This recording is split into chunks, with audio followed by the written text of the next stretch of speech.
Hello and welcome to Spectrum TV News at 12, coming to you live from the beautiful hills of Ibiakuran. I am Raymond Eta. Let's take a look at the headlines. President Buhari says $400 million spent on Ajaokuta steel will yield $1.6 billion in annual income. Federal government gives 37.3 million Nigerians access to water from 10,053 projects. Plus, these stories and more in a moment.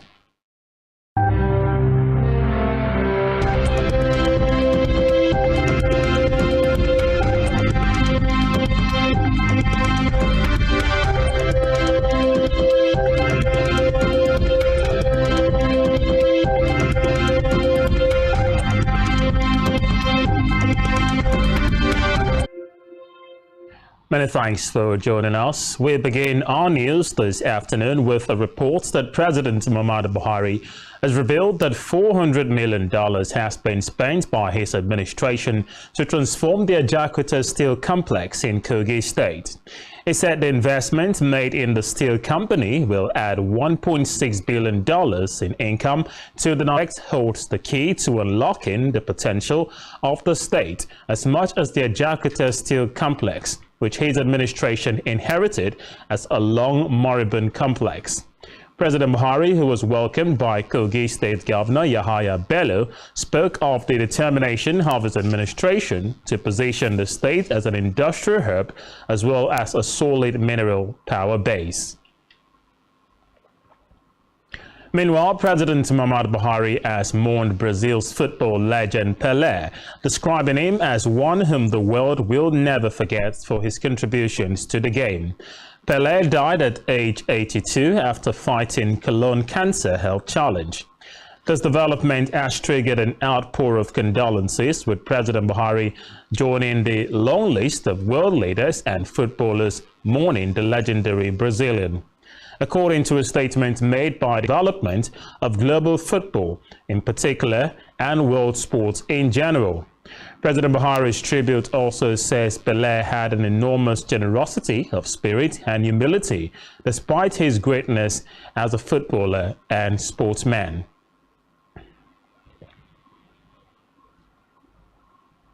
In the meantime, the federal government has said about 33.3 million Nigerians have been given access to potable water from 10,053 water supply schemes and projects developed in urban centers and rural areas in various states.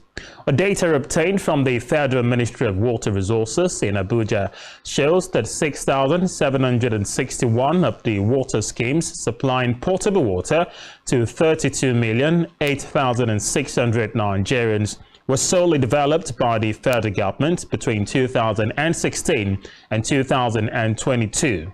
Reports say a total of 3,209 people were jointly developed by the federal government in partnership with state, local governments, communities, donor agencies, and development partners.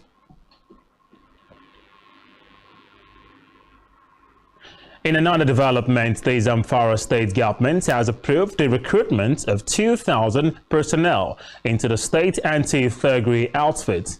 Chairman of the State Anti-Thuggery Standing Committee, Bello Bakshashua, disclosed this while speaking with newsmen in Gusau. Bello said Governor Matawale gave the approval for the recruitment of 2,000 personnel comprising males and females into the anti-executive order to fight thuggery, drug abuse, and other related crimes across the state. In a separate development, the Nigerian Safety Investigation Bureau, NSIB, has affirmed the release of 272 safety recommendations and 82 accident reports of air crashes and various incidents recorded in the Nigerian airspace since inception.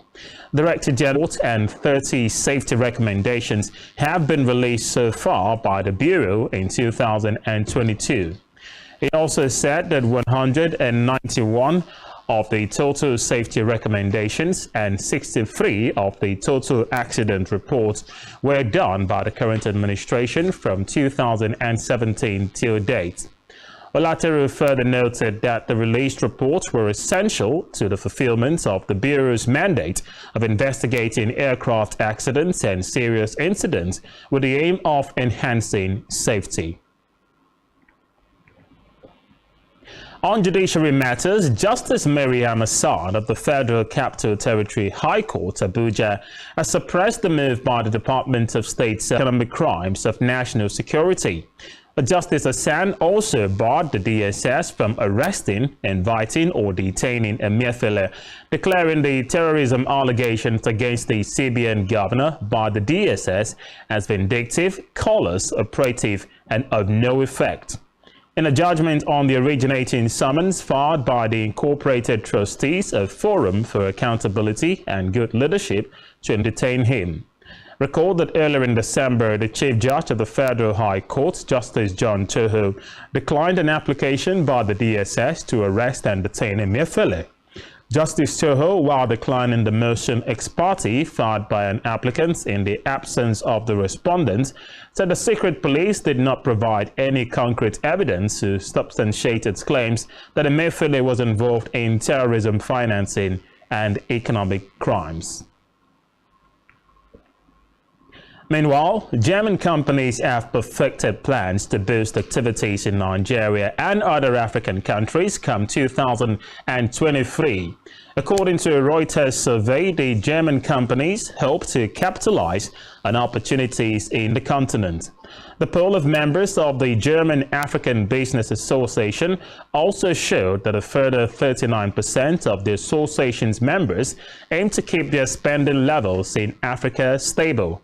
The association head, Christoph Kanaxier, who said the German companies have invested about 1.6 billion euros in Africa in 2021, of which about 1.1 billion euros went to the sub-Sahara region. Reports say as Europe's biggest economy has been seeking to reduce its reliance in the energy sector in Africa. In the meantime, telecommunication operators have reached out to the Nigerian Communications Commission for approval to phase out the unstructured supplementary service data offered to banks due to the over 80 billion naira debt.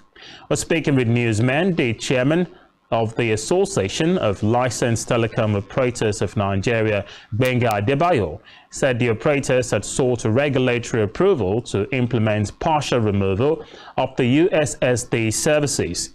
He noted that the disconnection telco's head of operations, Alton Bolan, said the debt had become huge, necessitating the need for a regulatory approval. Back here, the Akwa Ibom State Governor, Udom Emmanuel, says his administration will complete about 60 kilometers of roads in Oroganam Local Vita Ikorikara Road, in Esinikoroto Ibesit Road, as well as the 4.94 Ibesit Oporoko Road in Ibritam in Oroganam. The governor said the road projects were in fulfillment of his promise to the people of the area, assuring that the remaining roads and bridges with other development projects would be an enabling environment for the contractors to operate. The governor, who commended the contractors for the quality of work done, appealed to the people of the area to project the road project, especially the solar power systems installed on the road. If each of us can do just half an hectare plantation of both corn and cassava, I think in the nearest future we'll be self-sufficient. So please, some of them are into palm fruit cultivation, some are into cocoa, some are into cassava, some are into corn. But for cassava and corn, the government is providing input. Even cocoa, we are providing the seedlings that we've achieved. And within a short period, I want to commission something like this for those who are growing tomato and pepper. If each of us can do just... Meanwhile, Governor Udom Emmanuel has encouraged the people of the state to invest in commercial agriculture as a way of generating sustainable income. Governor Emmanuel, who gave the encouragement while inaugurating a cassava starch processing plant in Roganam local government, said his administration has created an enabling environment by establishing processing plants to add value to agricultural produce from the state. The governor appealed to cassava and corn farmers to take advantage of the starch processing factory would meet the ever-increasing demands for industrial starch in the country's pharmaceutical and food industries. We want to make sure we have this complete value chain so that whatsoever you produce, we can actually achieve what I call appropriate pricing. Even right now, with what we are building in Ukarafun for palm kernel, crude palm kernel oil, and palm oil, women shouldn't be staying. We have created outlets, even for cassava, where we want to off-take so that you can have appropriate pricing for what you are producing. If you're producing cassava, you should be able to train your children with gari or with that cassava. You should be able to also live a very comfortable life with it. So we are creating this enabling environment as government so that we can improve the lives of the people. We can also minimize poverty. In Africa now, Zimbabwe has banned all lithium exports after the government said it was losing 1.7 billion euros from exporting as a raw material and not processing it into batteries in the country. Zimbabwean Ministry of Mines and Mining Development said would also clamp down on the artisanal miners digging up lithium and smuggling the mineral across the border. The government says Zimbabwe has the largest amount of the mineral in Africa and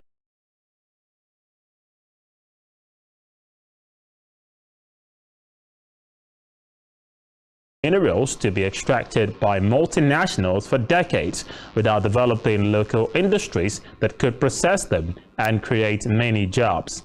In a statement, the government noted that whilst the country is on track to become one of the world's largest lithium exporters, the government will start its own battery industry rather than allow foreign companies to dominate battery production, stressing that such success will mark a sea change for Zimbabwe's economy.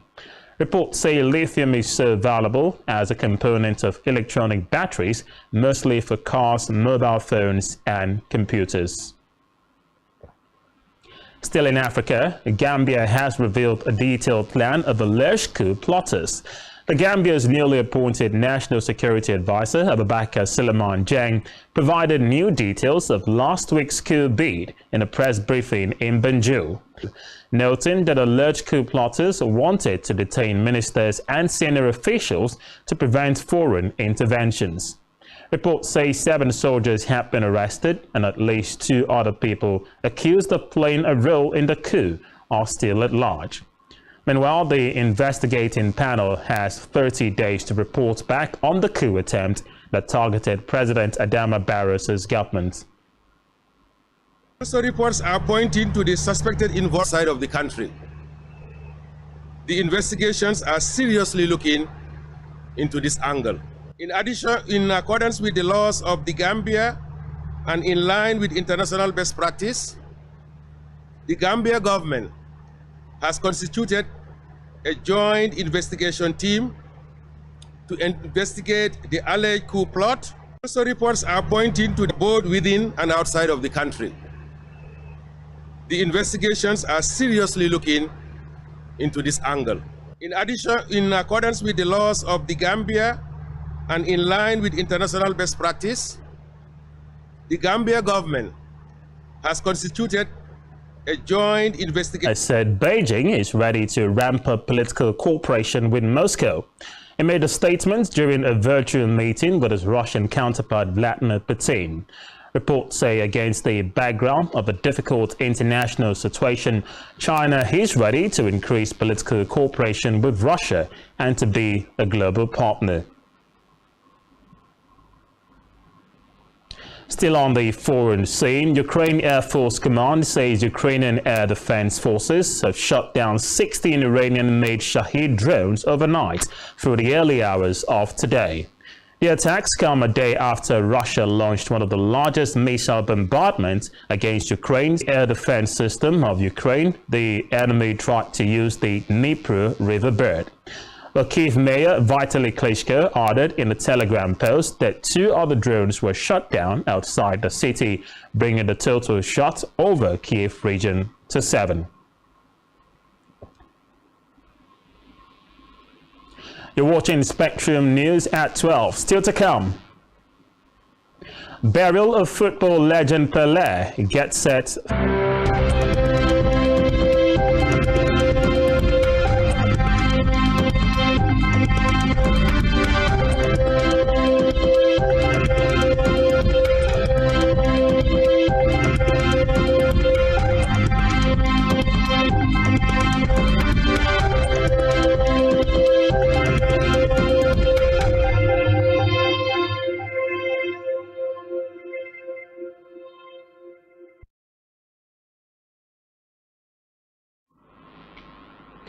You're watching Spectrum News. On to the rest of the news stories. On our business news, the Executive Vice Chairman and Chief Executive of the National Agency for Science and Engineering Infrastructure, Mohammed Aruna, has disclosed that the agency has collaborated with a German firm, Atmosphere Germany, to design and manufacture smokeless stoves. According to him, this is in a bid to promote the United Nations agenda on clean energy. He said the distribution of the stoves and cooking pots has been approved for all the geopolitical zones by President Muhammadu Buhari. Aruna stated this at the government house in Lafayette during the distribution of 800 units of the stoves. He added that the president has also approved the installation of 6,000 solar home systems, and the resin of the smokeless stoves will soon begin in Kano and in Agada near the Sabongari Kefi local government area of Nasarawa State. In health, the United States has joined a growing number of countries in imposing restrictions on visitors from China after Beijing announced it would remove curbs on overseas travel as COVID cases surge at home. Hospitals the virus at bay, but thanks to the economy and also sparked widespread protest. China says that it intends to end mandatory quarantine on arrival while prompting many jubilant Chinese people in making plans to travel abroad. In response, the United States and several other countries have announced that they would require negative COVID tests for all travelers from mainland China. Still in health, the Nigerian Medical Association says that the scourge of brain drain is immensely hitting the nation's health sector hard, noting that the federal government should take steps to stop it. The NMA has also urged the federal government to promote it in healthcare delivery, adding that it also helped in fueling brain drain. Dr. Uche Ojinma lamented that difficulties faced by Nigerian doctors have worsened in recent times. He further said the country is still plagued with diseases such as COVID-19 and Lassa fever and requires equipment to tackle them. As with the burial set for the first week of January 2023, reports say the wake will be held on Monday in Urbano Caldera Stadium, better known as the Villa Belmiro, while his body will be laid to rest on Tuesday, the 3rd of January, at a Santa's home where he enchanted the world. According to his former club, the body of Pele, who died at the age of 82, will be taken from the Albert Einstein Hospital to the Estadio Urbano Caldera in Villa Belmiro on Monday morning, while the coffin will be placed in the center of the pitch. Reports say those who want to pay their last respect to the king of football will pass through for the private burial reserved for family members. Meanwhile, tributes have continued to flow in for the only man to win the World Cup 3 times, first as a 17-year-old in 1958, again in Chile 4 years later, and then the iconic third win in Mexico in 1970. Still in sports, the 7-time champions of the Nigeria Professional Football League will play their home games in the 2022-2023 MPFL season away from home. Despite the failure of their stadiums to meet up with the infrastructure requirements set up by the Interim Management Committee of the league as part of club licensing, their matches will still commence. The 5 clubs will be seeking alternative venues following the draws for the 2022-2023 season of the MPFL. The IMC has released fixtures for March Day 1 and venues for the games. On our entertainment news, reality TV star T-Boss has put out some advice to mothers regarding their choice of outfit when going out with their kids. On her Instagram with kids. According to her, kids can make their mothers engage in different inconveniencing activities that can lead to public embarrassment if not well packaged. The TV star also shared commentaries on mother-child relationships while emphasizing how she felt the first day she took her daughter to school. According to her, mothers should. Still on entertainment, Fancy Achulunu, a Nigerian-American model, has apologized publicly to popular Nollywood actor Alex Akubo after she cancelled their August 2021 wedding plans. Achulunu and Akubo face Instagram page and their joint Instagram account, announcing that they are no longer together. However, the model has recently taken to Instagram to publicly apologize to the Nollywood actor, saying that nothing makes sense to her when she is away from him. She further apologized for the pain she had caused him and his family. Ensure to follow us on all our social media platforms and subscribe to our YouTube channel, all of which you can find on our website at spectrumtv.ng. You've been watching the news at 12. Many thanks for joining us. To enjoy the rest of the day's broadcast, I am Raymond Ita. Good afternoon.